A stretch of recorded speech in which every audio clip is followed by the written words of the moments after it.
네, 오늘 우리가 함께 모여서 또 주기도문을 계속 살펴보게 되는데요. 이제 성도님들을 향한 좀 저의 그 욕심이 생겼습니다. 뭐냐 하면 주기도문 순서가 지금 꽤 많이 진행됐습니다. 이제는 주기도문 이 네 글자를 딱 들으시거나 아니면 우리가 이제 수요일 날 축도를 제가 하지 않고 대신 주기도문을 고백하고 아니면 오후 예배 때도 주기도문을 고백하잖아요. 그때 자동적으로 딱 튀어나와야 될 게 있는데 뭐냐면요, 그게 하나님 나라라는 글자입니다. 하나님 나라.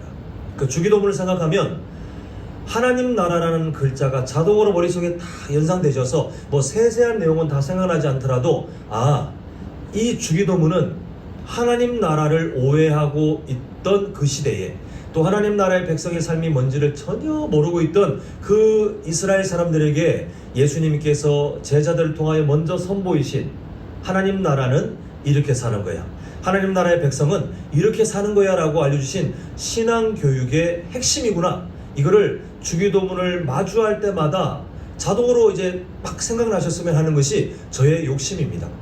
우리 성도님들 뭐 그렇게 안 하신다고 해서 구원 못 받는 것도 아니고요, 그렇게 안 하신다고 해서 성도의 자격이 없다, 뭐 정죄 받아야 된다, 전혀 아닙니다. 다만 저의 개인적인 욕심은 우리 성도님들께서 주기도문을 생각할 때마다 그것을 강조하여 일러주셨던 예수님의 마음을 향해 조금 가까이 다가갔으면 하는 그런 마음이 있는데요. 우리 성도님들 앞으로 주기도문을 마주할 때마다 뭘 떠올리라고 그랬죠? 5글자.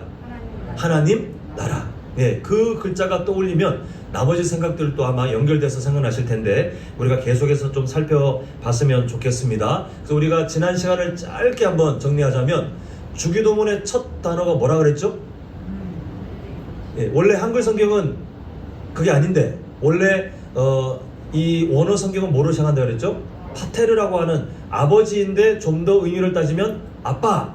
그래서 예수님께서는 이렇게 말씀하신 겁니다. 하나님 나라는, 또 하나님 나라의 백성들은 하나님을 향하여 친밀하게 아빠라고 부를 수 있고 또 아빠라고 부르는 그 삶을 살아가는 사람들이 하나님 나라며 하나님 나라에 소속된 백성들이다, 이걸 말씀하셨습니다. 그런데 하늘에 계신이라는 수식어와 함께 그 하나님은 우리를 초월해 계신, 온 우주를 초월하신 전능하신 하나님이신데 그 하나님이 나에게, 그래도 나는 너에게 멀리 있는 하나님이 아니라 나에게 친밀한 내 아들 내 딸로 너희들을 사랑하고 싶어, 그런 하나님이시구나, 이 두 가지 모습이 결합되어 있다는 것을 말씀드렸습니다. 그리고 그 아빠는 우리 저번 주에 본 바죠. 아빠는 서로가 서로를 잘하는 관계, 자식이 아빠를, 또 아빠가 자녀를 잘하는 것처럼 하나님은 우리를 잘 아시는 분이시고, 이제 우리가 그 하나님을 정말 우리의 아빠로 정확한 성경 가운데 기록된 하나님으로 우리가 알아가면 그 친밀함이 더 건강하게, 더 아름답게 나타난다는 것을 우리가 저번 시간까지 보았습니다. 이제 드디어 아빠에서 벗어나서 다음 단어로 가는데요. 자, 9절 보시면 끝에 이렇게 되어 있죠. 이름이 거룩히 여김을 받으시오며, 이렇게 되어 있습니다. 주기도문은 아무래도 기도문이기 때문에 요청하는 문구들이 뭐 있습니다. 이렇게 해주시고, 이렇게 해주시고, 이렇게 해주시고, 그거를 이제 학자들의 언어로 따지면 뭐라고 말하냐면요, 이걸 청원, 무엇을 원한다, 청원, 어떤 소원을 말한다, 이렇게 말합니다. 그 주기도문에 보면 핵심적인 청원이 이제 우리가 다음 계속 시간에 이제 배우겠지만, 이 문구들의 특징 자체가 이렇게 해주시고, 이렇게 해주시고, 그 청원, 무엇을 원하는지를 보면 하나님 나라에 속한 이 하나님 나라는 이걸 원하는 사람들의 모임이 하나님 나라구나, 또 하나님 나라는 이걸 원하는 사람으로 살아가는 것이 하나님 나라의 백성이구나, 이걸 알아가는 게 주기도문의 이제 핵심 주제입니다. 지금 그런 맥락으로 보면 지금 우리가 9절 끝에 있는 이름이 거룩히 여김을 받으시오며, 이것도 청원처럼 보이죠. 이름이 거룩히 여김을 받아주세요, 그렇게 해주십시오, 이런 소망이 있는데 이걸 청원으로 볼지 아니면 다르게 해석해야 될지 학자들의 견해가 좀 나눠져 있습니다. 옛날에 전통적인 그 견해로 따지면 이것도 청원이다, 이렇게 봤는데 또 다른 견해들이 있는데 저는 그 후자를 좀 지지하는 편입니다. 그 이유를 좀 말씀드릴게요. 두 가지 이유가 있는데, 첫 번째가 뭐냐면 유대 문화에 보면 기도의 관행적인 모습이 있습니다. 기도의 관행적인 모습이 지금 주기도문에 대해서 제가 아마 초반에 그 첫 시간에 말씀드렸을 텐데 제자들이 예수님께 주기도문을 예수님 기도문을 좀 알려주세요라고 했던 배경 기억나시죠? 당시에 하나님 나라를 꿈꾸는 하나님 나라를 준비하는 그런 학파들이 여러 학파들이 있었습니다. 우리가 잘 아는 바리새인도 사실은 그런 학파예요. 그렇게 어떤 신학, 어떤 가치관을 가진 사람들이 뭐 바리새파, 에센파, 뭐 사두개파, 또 우리가 잘 아는 세례 요한도 그 제자들이 왜 형성됐냐면 세례 요한이 나와서 막 하나님 나라에 대해서 또 하나님 나라의 삶에 대해서 회개하라 막 외쳤더니 그거에 감동받은 사람들이 제자로 뛰어들어가지고 따라다녔잖아요. 그때 어떤 일들이 있었다고 했습니까? 그 가치관, 그 신학을 정수로 쫙 제각해서 기도문을 정리해서 알려주면 그 기도문을 외워서 고백할 때마다 아 맞아 우리 바리새파 사람들이 추구하는 하나님 나라는 이거지, 하나님 나라 백성이 이거지, 아 우리 사두개파는 이거지, 아니면 또 세례 요한을 우리 스승으로 모시는 우리는 그래 이거지, 이거를 교육받는 것이 자동으로 교육받는 것이 어떤 기도문의 형태였다 말씀드렸습니다. 근데 그 기도문의 형태를 보면 관행이라고 되어 있잖아요. 유대인들이 하는 그 기도문이 참 종류가 많은데 그게 가장 많이 쓰이는 예배 기도문에 있는 문구가 그대로 복사해서 싹 들어온 게 있는데요. 그 내용이 그대로 주기도문으로 들어와 있어요. 그게 뭐냐면 바로 오늘 보는 이름이 거룩히 여김을 받으시오며 이렇게 되어 있습니다. 그러니까 다른 유대 문화 가운데 원래 어디 기도에서나 거의 빠지지 않고 항상 초두에 이름이 거룩히 여김을 받으시길 원합니다 하고 난 다음에 그 다음에 어떤 기도문들이 이어지는 관행이 있었는데 주기도문의 이 문구도 똑같더라는 거예요. 그래서 이거를 어떤 특별한 의미가 있는 청원으로 볼 것이 아니라 다른 유대의 관행도 그랬고 바리새파도 그랬고 사두개파도 그랬고 세례요한 그 모임도 그랬을 법한 이 관행을 따라 유대 기도문의 내용은 원래 찬양입니다. 이름이 거룩히 여김을 받으시길 원합니다. 이게 뭐냐면 하나님은 정말 그 정도로 대단하신 분이에요. 이런 의미거든요. 그런 찬양의 의미다라고 보는 것이 좀 더 그 문화의 흐름을 봤을 때 맞을 것 같다. 이게 첫 번째 이유고, 두 번째가 뭐냐면 아까 말씀드렸죠.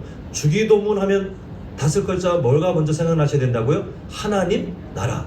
그 주기도문은 하나님 나라에 관련된 기도예요. 이제 우리가 요 다음 주제가 그 주제로 되어 있는데 하나님 나라를 구하는 거예요. 이 세상 가운데 하나님 나라가 임하기를 원합니다. 하나님 나라의 뜻이 나타나기 원합니다. 이 세상 가운데 하나님 나라에 소속된 사람들이 그렇게 살아가길 원합니다. 이게 주기도문의 내용인데 그 주된 내용이 지금 오늘 우리가 지금 보고 있는 이름이 거룩히 여김을 받으시오며 이거를 청원, 이 구하는 내용으로 봐버리면 이 주제가 갑자기 두 개로 양분돼 버립니다. 그래서 하나님 나라가 주제로 봤을 때에 이 유대 관행 그리고 이 주제 이 두 가지 이유를 봤을 때 이름이 거룩히 여김을 받으시오며 이것은 일반적인 하나님을 찬양하는 문구로 보는 것이 맞겠다. 이건 중요한 건 아니지만 이제 상식적으로 아시면 좋겠다 싶어서 이렇게 한번 설명을 드리는데요. 자, 그렇다면 하나님 뭐 청원이든 아니면 하나님을 찬양하는 관행적인 표현이든 왜 예수님께서 이 말을 굳이 넣으셨냐, 우리가 그 이유를 좀 보도록 하겠습니다. 먼저 이름을 언급하죠.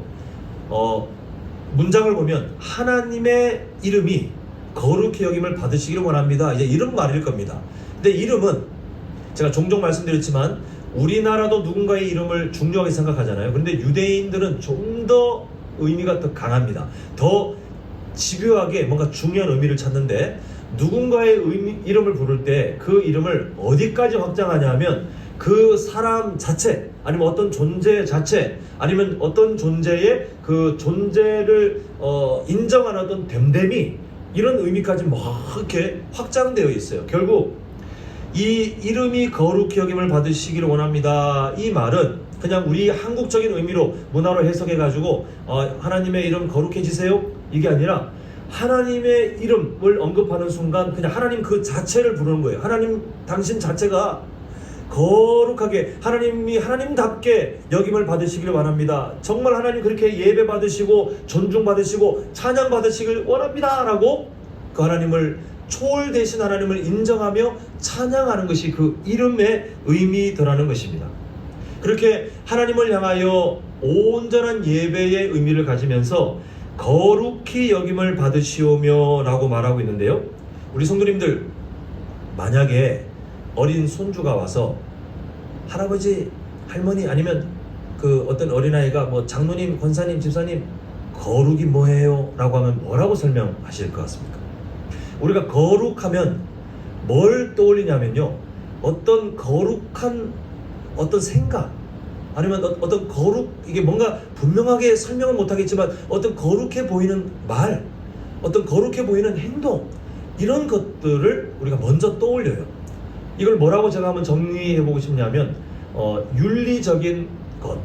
이 그 거룩이라 하면 이렇게 행동해야 된다. 거룩은 이렇게 행동하는 것이다. 어떤 윤리적인 것으로 우리가 해석하는 면이 있는데, 거룩은 윤리가 아니라 그 전에 먼저 정리해야 되겠는데요. 한번 저를 따라합니다. 거룩은 물리적인 개념입니다. 자, 이게 무슨 의미냐면요, 거룩은 간단히 말해서 어디에 지금 있느냐, 어디에 소속되어 있느냐를 딱 묻는 거예요. 자, 제가 우리 성도님들께 지금 어디에 계십니까? 라고 하면 성도님들께서 뭐라고 답하시냐면, 화장동 570-7번지에 있는 한남제일교회 지금 3층에 본당에 내가 있습니다 라고 아마 마음속으로 그렇게 막 줄줄이 설명 안 하셔도 내가 지금 이 한남제일교회 3층 예배 드리는 본당에 있습니다 라고 물리적인 공간, 물리적인 위치를 설명하실 거예요. 맞죠? 우리가 거룩이라고 할 때 제일 먼저 짚어야 될 게 그 부분입니다. 당신은 거룩하십니까? 라고 하면 그 질문을 묻는 거예요. 지금 어디에 소속되어 계십니까? 어디에 위치해 계십니까? 라고 하는데요, 거룩은 우리가 하나님께 속해 있다, 하나님께 있다, 이거를 묻고 있는 것이 바로 거룩의 의미입니다. 지금 이거를 먼저 짚지 않고 윤리적인 것으로 가면 자꾸 애매한 쪽으로 의미를 우리가 잘못 오해할 수가 있는데요. 자, 한번 예를 들어 보겠습니다. 지금 강대상 보이시죠? 이 강대상은 성물입니까? 아닙니까? 성물이라고 해서 무슨 어떤 천주교적인 그런 의미가 아니고요. 우리가 좀 조심해서, 그래도 조심해서 하나님께 속한 어떤 거룩한 물건, 이렇게 생각해야 되는 물건입니까? 아니면 어디 그냥 대충 생각해도 되는 물건입니까? 예, 지금 제가 질문하면 항상 고민되시죠? 뭐라고 대답하면 저 목사가 또 이상한 답을 할 것 같고. 이 마이크는 성물입니까? 아닙니까? 자, 정답부터 말씀드리면 성물이에요. 성물. 마이크도 성물이고요, 여기는 강대상도 성물이고요, 그리고 지금 제가 목마를 때 물 마시는 이 컵도 성물입니다.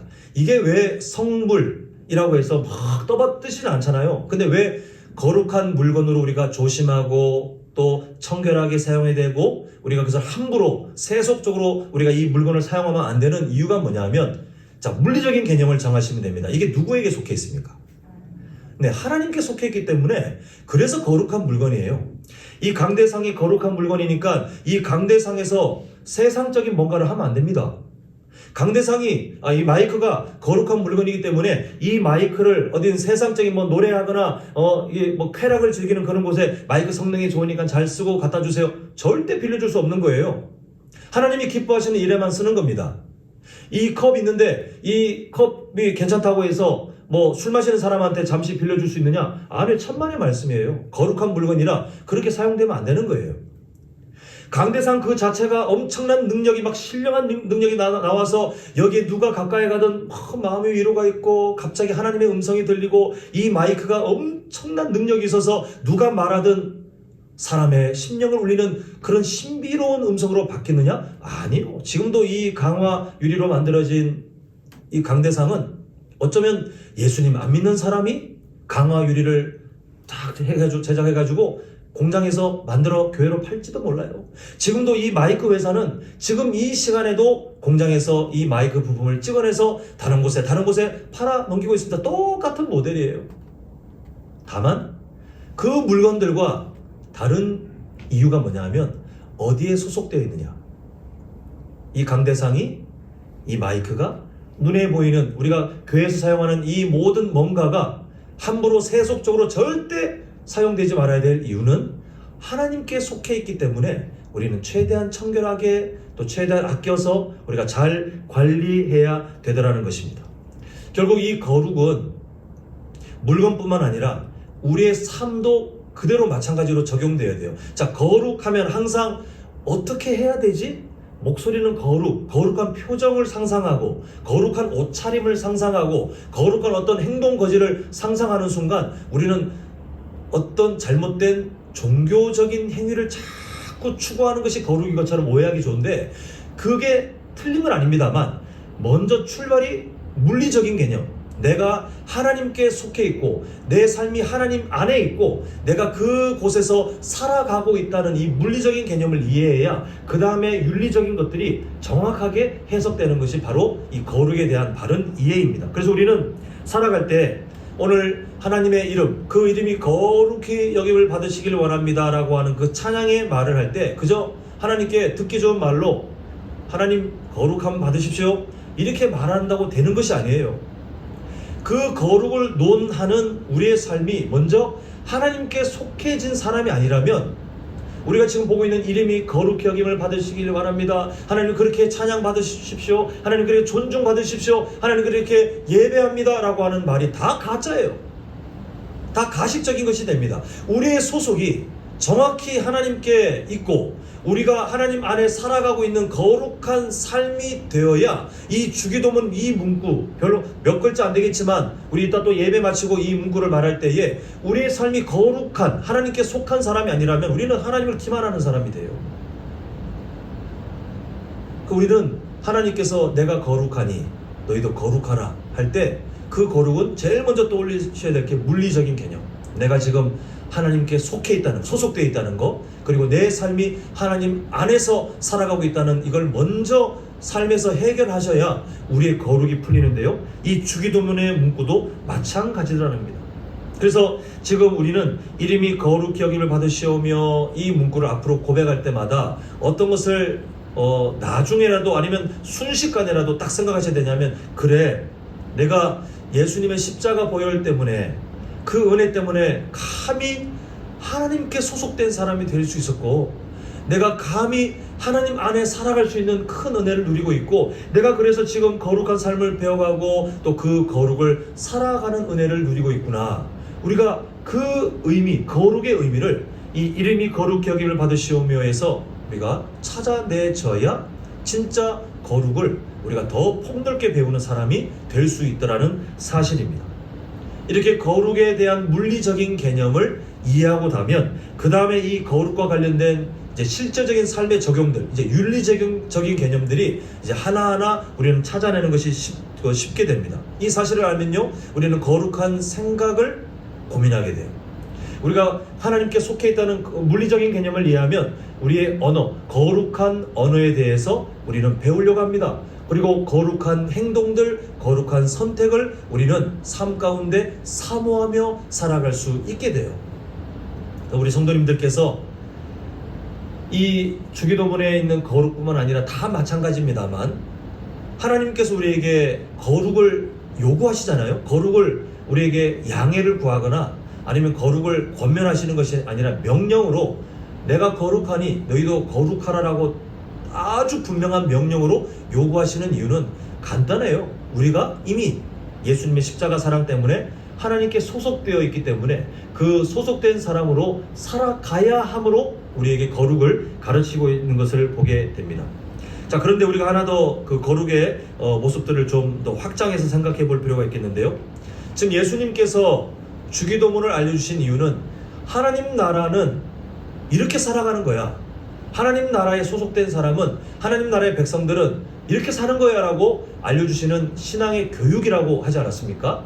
지금 예수님께서 거룩을 언급하고 계시는 그 이유는 단순히 하나님 찬양하고 자 이제 주기도문 다음으로 넘어간다 이렇게 말씀하시는 것이 아니라 이 거룩과 관련된 그 거룩을 통하여 이후에 나타나는 다른 기도의 내용들 뿐만 아니라 성경 66권에 담겨있는 하나님의 마음이 그 거룩이라는 단어를 통해서 집약되어 있기 때문에 예수님께서는 그 핵심적인 원리를 알려주시기 위해서 우리에게 하나님의 거룩을 가르치고 계시는 것을 보게 됩니다. 자, 그 하나가 뭐냐면요, 우리가 살아가면서 신앙생활을 자꾸 이분법적으로 오해하는 그 어떤 순간들이 있습니다. 그게 뭐냐면 거룩하면 순간 뭐만 생각하냐면 그 하나님 거룩하시니까 하나님께 우리가 경외하고 하나님을 높이고 하나님을 존중하고 하나님의 이름 그 하나님을 하나님답게 우리가 그 온전히 올려드리는 것이지라고 나와 하나님의 관계만 생각하는데요. 이게 천만의 말씀입니다. 신앙생활은 항상 두 관계가 자동으로 한 묶음으로 딱 붙어 있어요. 절대 뗄 수 없도록 하나님께서 말씀해 주셨는데 이미 다 아시지 않습니까? 하나님을 향한 관계와 나를 제외한 타인과의 관계가 한 묶음이에요. 그러니까 우리가 아무리 누가 봐도 야, 저 사람은 정말 목회자나 아니면 선교사의 삶을 사셔도 잘했을 법한데 라고 인정할 만한 뭔가 그런 삶이 계셨다 할지라도, 그런데 나를 제외한 타인에게 삶이 엉망이다 그러면 그분은 사실 가식적인 삶이 돼요. 그만큼 중요합니다. 지금 이 거룩이 마찬가지예요. 왜 거룩이 함께 그 하나님을 경외하는 그 삶이 왜 한 묶음으로 타인의 삶과 연결되냐 하면 우리 몇 군데 한번 말씀을 좀 보도록 하겠습니다. 자, 화면 보시면요, 창세기 20장 12절. 자, 어떤 내용인지 아마 아시죠? 창세기 20장 12절 보면 아브라함이 하나님의 명령을 따라서 가나안 땅의 그랄 지역으로 갑니다. 그런데 우리 문화로는 도저히 이해가 안 되는 행동을 하죠. 아내를 갑자기 자기 동생인 것처럼 속입니다. 그 이유가 목숨을 지키기 위해서라고 해요. 그러니까 우리는 이 아브라함이 이 진짜 나쁜 단어를 쓰면 안 될 것 같아. 나쁜 남편 아니야? 나쁜 사람 아니야? 이렇게 우리는 쉽게 생각할지 모르겠지만 그때는 죽느냐 사느냐 문제가 너무 간단했어요. 힘 있는 사람이 마음이 수틀려가지고 너 죽일 거야. 그럼 죽는 거예요.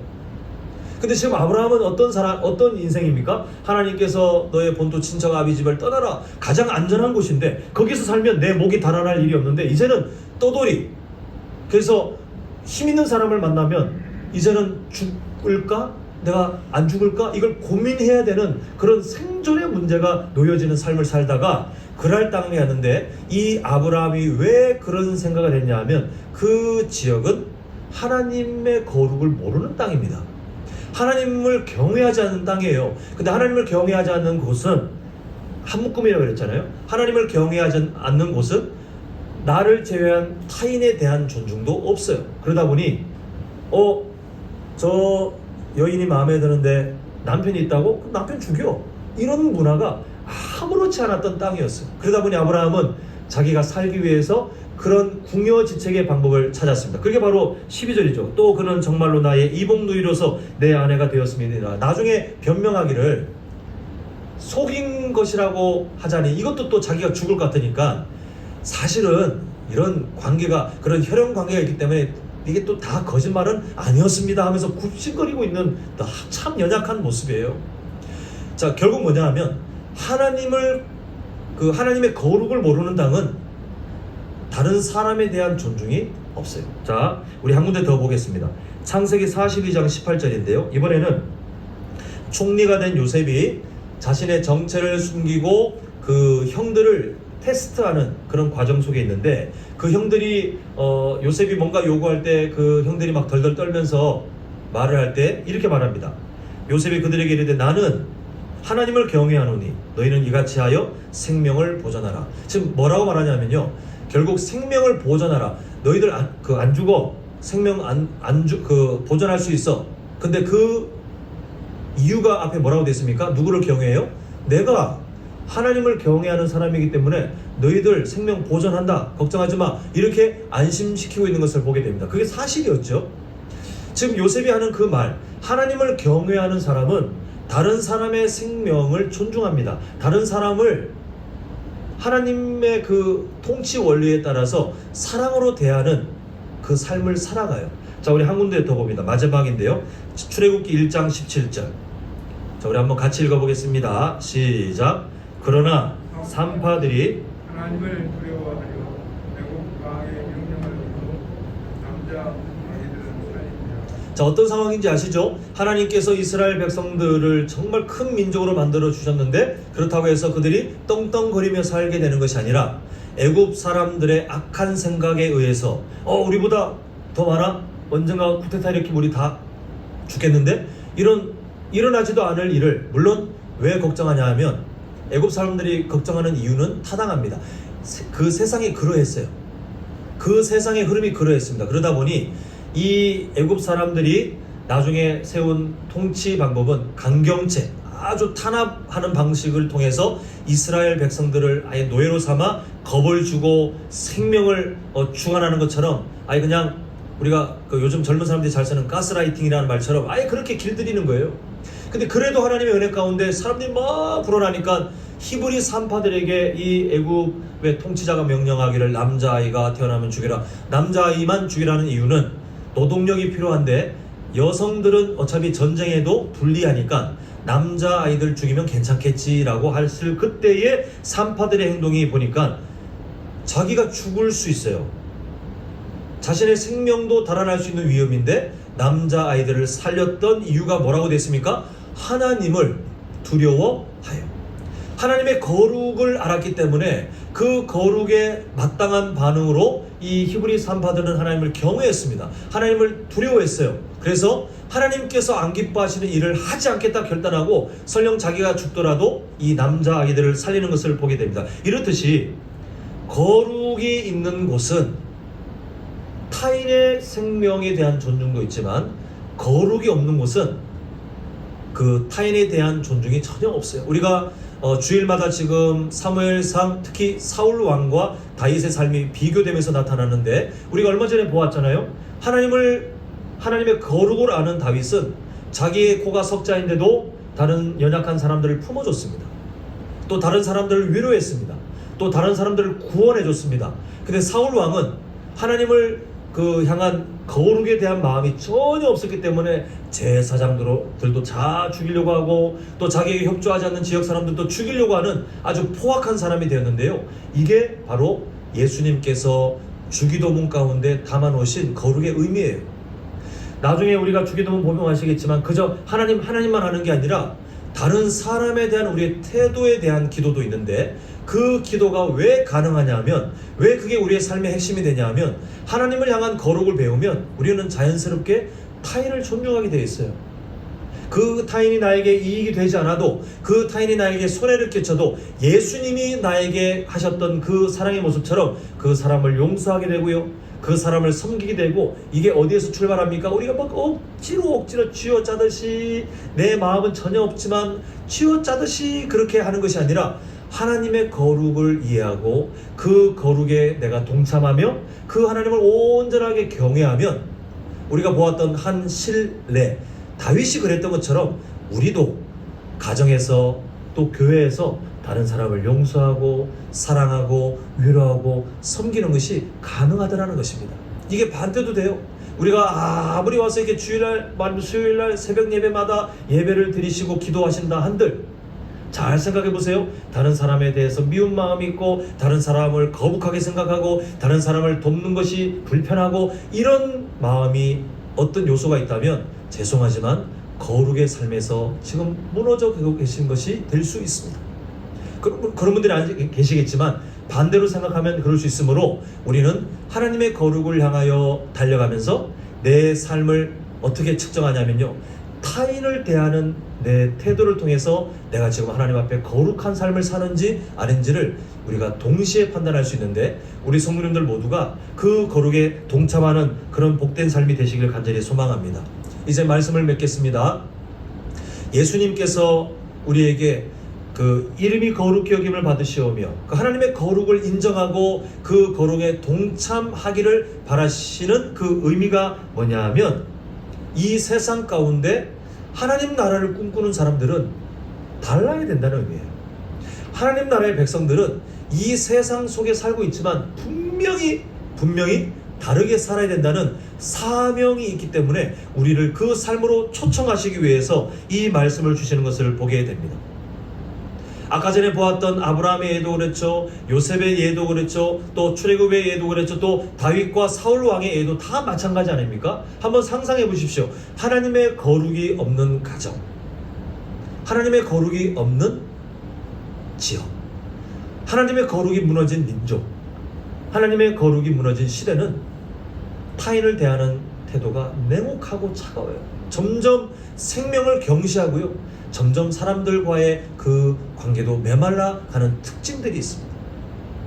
그게 오늘날 우리가 살고 있는 이 시대의 특징 아니겠습니까? 근데 우리를 영원 전부터 하나님께서 우리의 이름을 기억하시고 예수님의 십자가 사랑을 통하여 그 독생자 예수 그리스도의 죽으심을 통해서 우리를 살리신 이유는 자 나중에 천국에서 만나자 이 말씀을 하시는 것이 아니라 이 세상 가운데 어떻게 살 건지를 계속해서 요구하고 계시는 거예요. 하나님은 꿈이 있으신 겁니다. 거룩이 무너진 이 세상 가운데 거룩을 아는 우리 성도님들의 한 사람의 그 삶을 통하여 거룩한 가정이 되게, 우리 성도님들의 그 거룩을 아는 삶을 통하여 거룩이 무너진 지역 가운데 거룩의 삶이 점점 나타나도록, 또 우리 거룩한 삶을 아시는 우리 성도님들 때문에 거룩이 무너진 그 시대 가운데 거룩한 삶이 점점 번져가길 원하시는 것이 바로 하나님의 꿈이셔요.